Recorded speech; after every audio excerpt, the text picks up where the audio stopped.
Hello વિદ્યાર્થી મિત્રો, કેમ છો? મજામાં? તો ટ્રેન યોર બ્રેઇન ચેનલમાં તમારું સ્વાગત છે. તો આજે આપણે કયા ટોપિકની વાત કરવાના છીએ?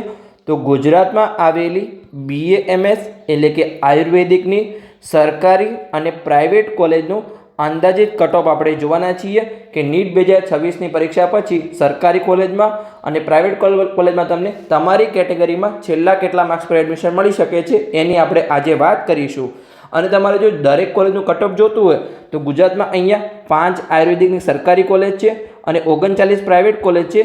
એમ કહીને ટોટલ અહીંયા 44 આયુર્વેદિકની કોલેજ છે. તો તમારે દરેક કોલેજનું કટ ઓફ જોતું હોય કે કઈ કોલેજમાં કેટલા માર્ક્સ પર એડમિશન મળશે તો તમે અહીંયા નીચે વિડીયોમાં કોમેન્ટ કરી શકો છો. તો હું દરેક કોલેજનો વિડીયો લાવવાનો પ્રયત્ન કરીશ. તો હજુ સુધી તમે જો આ ચેનલને સબસ્ક્રાઇબ ના કરી હોય તો ખાસ સબસ્ક્રાઇબ કરી લેજો, કેમ કે આ ચેનલ પર તમને મેડિકલ એડમિશન પ્રક્રિયા 2026ની દરેક પ્રકારની જાણકારી મળતી રહેશે. તો ચલો આપણે વિડીયોની શરૂઆત કરીએ. તો આ વિડીયોમાં તમને શું મળશે કે અહીંયા સરકારી કોલેજ હોય કે પ્રાઇવેટ કોલેજ હોય એમાં 2026માં કેટલા માર્ક્સ પર એડમિશન મળશે તેની અહીંયા આપણે વાત કરીશું. તો ચલો આપણે વિડીયોની શરૂઆત કરીએ. તો સૌપ્રથમ અહીંયા આપણે આયુર્વેદિકની સરકારી કોલેજનું કટ ઓફ જોઈએ કે અહીંયા જો આપણે એક કોલેજની વાત નહીં કરીએ, આપણે જોઈશું કે ઓપન કેટેગરી હોય તો 5 કોલેજમાં સૌથી ઓછામાં ઓછું ઓપન કેટેગરીનું કેટલું કટ ઓફ છે. પછી આપણે જોઈશું કે EWS કે SCBC હોય, દરેક કેટેગરીમાં આપણે છેલ્લામાં છેલ્લું કટ ઓફ આપણે જોવાના છીએ કે 5 સરકારી કોલેજ અને 39 પ્રાઇવેટ કોલેજ. તો ચલો આપણે વાત કરીએ કે અહીંયા સૌપ્રથમ સરકારી BAMS એટલે કે આયુર્વેદિકની કોલેજનું અંદાજિત કટ ઓફ 2026. તો અહીંયા ઓપન કેટેગરીમાં 2025માં અહીંયા 448 માર્ક્સ પર અટક્યું હતું. તો આ વર્ષે અહીંયા 2026માં 500થી લઈ અને 520 માર્ક્સ પર અહીંયા ઓપન કેટેગરીમાં છેલ્લામાં છેલ્લું સરકારી કોલેજમાં અહીંયા એડમિશન મળી શકે છે. પછી EWS કેટેગરીમાં આપણે જોઈએ તો 490થી લઈ અને 510 માર્ક્સ પર અહીંયા છેલ્લામાં છેલ્લું સરકારી કોલેજમાં એડમિશન મળી શકે છે. પછી SCBC OBC કેટેગરી હોય તો 480થી લઈ અને 500 માર્ક્સ. પછી SC કેટેગરી હોય તો અહીંયા 410થી લઈ અને 430 માર્ક્સ અને ST કેટેગરી હોય અહીંયા તો 280થી લઈ અને 300 માર્ક્સ પર અહીંયા સરકારી કોલેજમાં એડમિશન મળી શકે છે છેલ્લામાં છેલ્લું. તો તમે અહીંયા જોઈ શકો છો અલગ અલગ કેટેગરીનો અલગ અલગ રેન્જ છે, જેમ કે 500થી લઈ અને તમને 300 માર્ક્સ પર અહીંયા ઓપનથી લઈ અને ST કેટેગરીમાં એડમિશન મળી શકે છે. તો ચલો આપણે આગળ વધીએ. તો હજુ સુધી જો તમે અહીંયા ઇન્સ્ટાગ્રામ પેજને ફોલો ન કર્યું તો ખાસ ફોલો કરી લેજો, કેમ કે અહીંયા ઘણી બધી મેડિકલ એડમિશન પ્રક્રિયાની આપણે અપડેટ આપીએ છીએ. ખાસ તમે એકવાર ખાલી ઇન્સ્ટાગ્રામ પેજ જોશો તો પણ તમે અહીંયા ફોલો કર્યા વગર પાછા નહીં આવો, એની હું અહીંયા ગેરંટી આપું છું. તો ખાસ ટ્રેન યોર બ્રેઇન 279 નામનું ઇન્સ્ટાગ્રામ પેજ છે, તમારે ખાસ અહીંયા ફોલો કરી લેવાનું છે. તો ચલો આપણે આગળ વધીએ. તો તમે જો નીટ 2026ની પરીક્ષા આપી હોય અને મેડિકલ એડમિશન પ્રક્રિયામાં ભાગ લેવાના હોય તો તમને તમારા સપનાની કોલેજ સુધીનો અહીંયા સાચો માર્ગ બતાવવામાં આવશે. એટલે કે અહીંયા અમે પેડ કાઉન્સેલિંગ શરૂ કર્યું છે, જેમાં તમને પર્સનલી માર્ગદર્શન આપવામાં આવશે. અમારો અનુભવ 7 વર્ષનો છે. વર્ષ 2025માં અમે 207 વિદ્યાર્થીઓને પર્સનલી માર્ગદર્શન અને હજારો વિદ્યાર્થીઓને અહીંયા યુટ્યુબ દ્વારા સફળ માર્ગદર્શન આપ્યું હતું. એટલે કે તમારા જોડે જો નીટ 2026નું રિઝલ્ટ હોય તો અહીંયાથી અહીંયા લઈ જવાની સંપૂર્ણ જવાબદારી અમારી રહેશે. એટલે એક નાનકડી ભૂલ છે એ લાખોમાં પડી શકે છે, પણ તમારે બિલકુલ ચિંતા કરવાની જરૂર નથી, કેમ કે તમે નિષ્ણાતના માર્ગદર્શન હેઠળ તમારી એડમિશન પ્રક્રિયાને સુરક્ષિત બનાવી શકો છો. તો હવે તમને કયા કોર્સમાં માર્ગદર્શન મળશે?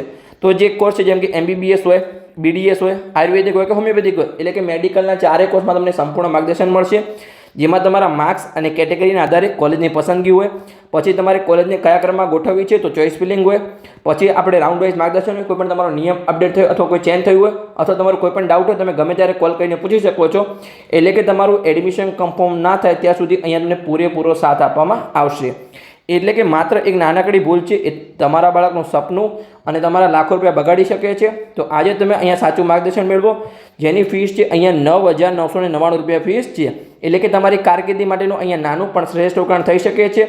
તો આજે જ અહીંયા આપેલ નંબર પર તમે કોલ કરી અને પેડ કાઉન્સેલિંગમાં જોડાઈ શકો છો. અહીંયા હું નંબર ફરીથી લખી દઉં છું કે 85 11 51 55 42. આ નંબર પર તમે કોલ કરી અને પેડ કાઉન્સેલિંગમાં જોડાઈ શકો છો. તો અહીંયા તમે રિવ્યૂ પણ જોઈ શકો છો કે 2025માં જે વિદ્યાર્થી અમારા MBBSના પેડ કાઉન્સેલિંગમાં જોડાયા હતા પછી એમને અહીંયા 3જા રાઉન્ડમાં એડમિશન મળી ગયા પછી અહીંયા એમને કેવા રિવ્યૂ આપેલા છે તો તમે અહીંયા સંપૂર્ણ માહિતી વાંચી શકો છો. અને આગળ વાત કરી એવી રીતે અહીંયા ટોટલ મેડિકલના 4 કોર્સમાં અમે 2025માં 207 વિદ્યાર્થીઓને અહીંયા પર્સનલી માર્ગદર્શન આપ્યું હતું. તો હવે આપણે અહીંયા આયુર્વેદિકની પ્રાઇવેટ કોલેજનું કટ ઓફ આપણે ચલો જોઈએ કે પ્રાઇવેટ કોલેજમાં છેલ્લામાં છેલ્લું કેટલા માર્ક્સ પર એડમિશન મળી શકે છે. તો અહીંયા પ્રાઇવેટ BAMS એટલે કે આયુર્વેદિકની કોલેજનું અહીંયા આપણે અંદાજિત કટ ઓફ જોઈએ. તો આ જે 39 કોલેજ છે એમાં છેલ્લામાં છેલ્લું કટ ઓફ છે. જેમ કે ઓપન કેટેગરીમાં હોય તો કોઈ કોલેજમાં 251 માર્ક્સ પર અટક્યું છે, તો 39 કોલેજમાં સૌથી ઓછામાં ઓછું અહીંયા 251 માર્ક્સ પર 2025માં અટક્યું હતું. તો એના આધારે આપણે અહીંયા 2026નું કટ ઓફ જોઈશું. તો ચાલો આપણે જોઈએ અહીંયા. તો 2026માં અહીંયા 300 થી લઈ અને 320 માર્ક્સ પર અહીંયા ઓપન કેટેગરીમાં છેલ્લામાં છેલ્લું સરકારી કોટામાં એડમિશન મળી શકે છે. પછી આપણે EWS કેટેગરીમાં જોઈએ તો 220 થી લઈ 240 માર્ક્સ. પછી SCBC OBCમાં અહીંયા 200 થી લઈ 220 માર્ક્સ. પછી અહીંયા SC કેટેગરીમાં 230 થી લઈ 250 માર્ક્સ અને ST કેટેગરીમાં અહીંયા 220 થી લઈ 240 માર્ક્સ અને મેનેજમેન્ટ કોટામાં અહીંયા 200 થી લઈ 220 માર્ક્સ. તો તમને હવે અહીંયા દેખાશે કે SC કેટેગરીનું કટ ઓફ છે અહીંયા OBC અને EWS કરતાં વધારે છે અને STનું કટ ઓફ પણ અહીંયા OBC કરતાં વધારે છે. તો કેમ વધારે છે અહીંયા? તો એનું તમને કારણ ખબર જ છે કે SC અને ST કેટેગરીના વિદ્યાર્થીઓને અહીંયા ફ્રી શિપ કાર્ડ મળે છે. એટલે કે એમની વાર્ષિક આવક 2.5 લાખ એટલે કે 2.5 લાખ કરતાં ઓછી હોય તો એમની સંપૂર્ણ ફીસ અહીંયા કોલેજની માફ થઈ જાય છે. એટલે કે SC અને STના વિદ્યાર્થીઓ જો સારા માર્ક્સ હોય તો એ પ્રાઇવેટ કોલેજમાં એડમિશન લેતા ડરતા નથી અને EWS અને SCBCના વિદ્યાર્થીઓ થોડા માર્ક્સ એટલે કે ફીસના કારણે થોડું ડરે છે. એટલા માટે અહીંયા OBC અને EWS કરતાં પણ SC અને STનું કટ ઓફ થોડું વધારે છે. તો અહીંયા તમે મેનેજમેન્ટ કોટામાં જોઈ શકો છો કે તમારે આયુર્વેદિકમાં એડમિશન લેવું આ વર્ષે તો મિનિમમ અહીંયા તમારા 200+ માર્ક જોશે તો પણ અહીંયા તમને મેનેજમેન્ટ કોટામાં એડમિશન મળશે અને દરેક કેટેગરીનું પણ અહીંયા તમે કટ ઓફ જોઈ શકો છો. તો બસ અહીંયા આપણો વિડીયો પૂર્ણ થઈ ગયો. વિડીયો સારો લાગ્યો હોય તો ચેનલને સબસ્ક્રાઈબ કરી શકો છો અને તમારા મિત્રોને વિડીયો શેર કરી શકો છો. તો એમને પણ સરળ ભાષામાં મેડિકલ એડમિશન પ્રક્રિયા 2026ની જાણકારી મળે. અને જો તમારે દરેક આયુર્વેદિકની 44 કોલેજનું કટ ઓફ જોતું હોય તો ખાસ તમે નીચે કમેન્ટ કરજો કે અમારે 44 દરેક કોલેજનું અહીંયા કટ ઓફ જોઈએ છે તો વિડીયો લાવવાનો પ્રયત્ન કરીશ. અને તમારે અમારું પર્સનલી માર્ગદર્શન મેળવવું હોય તો આ નંબર પર તમે કોલ કરી અને પેડ કાઉન્સેલિંગમાં જોડાઈ શકો છો. 85 11 51 55 42 જે આપણો નંબર છે અને એની ફીસ છે અહીંયા 9,999 રૂપિયા. તો મળીએ આપણે આગળના વિડીયોમાં આવી જ કોઈ ઇન્ફોર્મેટિવ માહિતી સાથે.